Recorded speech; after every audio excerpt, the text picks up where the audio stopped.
जय हिंद दोस्तों। आज प्रवास करते करते दूसरी बार पॉडकास्ट कर रहा हूँ क्योंकि विषय ही कुछ ऐसे आ रहे हैं कि आपसे बात करना आवश्यक हो जाता है। और हुआ ये है कि रशिया की जो करेंसी है, जो मुद्रा है रूबल, उसने सबको आश्चर्यचकित कर दिया है।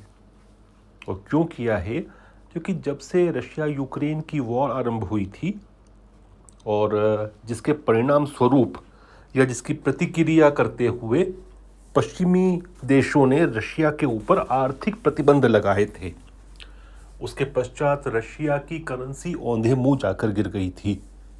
और ऐसा भी माना जा रहा था कि चूंकि आज के समय इवन ईरान से ज़्यादा आर्थिक प्रतिबंध रशिया के ऊपर हैं, तो रूबल की स्थिति ईरानियन रियाल, जो कि आज $1 में लगभग 40,000 ईरानी रियाल आते हैं, उससे भी ज़्यादा खराब हो जाएगी या वैसी हो सकती है। लेकिन व्लादिमीर पुतिन के एक बयान ने सारी जो पटकथा थी उसको बदल दिया। व्लादिमीर पुतिन ने यूरोप की जो निर्भरता है गैस पर रशिया की, उसका उपयोग किया, उसको एक्सप्लॉइट किया और उन्होंने कहा कि अप्रैल की माह से जितनी भी गैस रशिया से पश्चिमी देशों को जाएगी, उन्होंने एक सूची बाकायदा जारी की है अनफ्रेंडली नेशंस की। इन अनफ्रेंडली कंट्रीज़ को, वेस्ट की, यूरोप की जो अनफ्रेंडली कंट्रीज़ हैं जिनको गैस जाएगी अप्रैल में, वो रूबल में ही जाएगी, अन्यथा वह उसकी सप्लाई को रोक देंगे।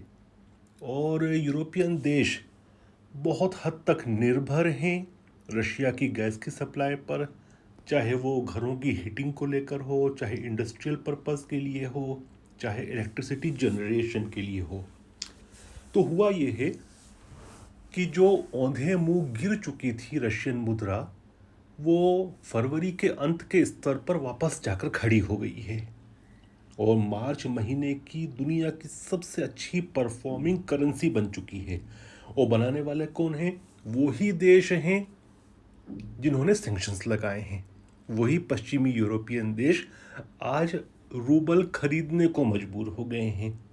और कीमतें कैसे तय होती हैं कि जब किसी मुद्रा को अंतर्राष्ट्रीय कम्युनिटी खरीदती है, दूसरे कंट्रीज़ के बैंक्स खरीदते हैं, तो मार्केट में उसकी कीमत बढ़ना शुरू होती है।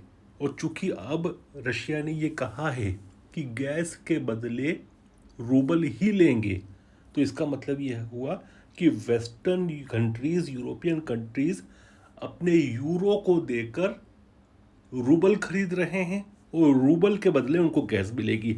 मतलब जिन लोगों ने सैंक्शन लगाए थे वो ही आज रशियन मुद्रा को उठाने का काम कर रहे हैं।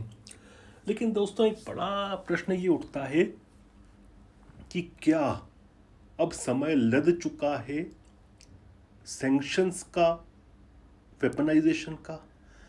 क्योंकि जिस प्रकार से अमेरिका और वेस्ट ने आर्थिक प्रतिबंधों का जो सैन्यकरण किया है, उनको वेपन की तरह उपयोग किया है, उससे कई देशों को बर्बाद तो कर दिया, लेकिन एक भी जगह रेजिम चेंज नहीं हुआ। मैं आपको बहुत सारे एग्जांपल दे सकता हूँ, चाहे ईरान हो, चाहे नॉर्थ कोरिया हो, चाहे वेनेजुएला हो।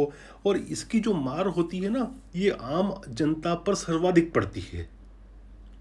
तो मैं ये कहता हूँ कि ये तो ऐसे वेपन ऑफ मास डिस्ट्रक्शन है, economic weapon of mass destruction है सैंक्शंस, जो डिस्क्रिमिनेट नहीं करते कि किसको हर्ट करेंगे। सबसे ज़्यादा तो गरीब को हर्ट करते हैं।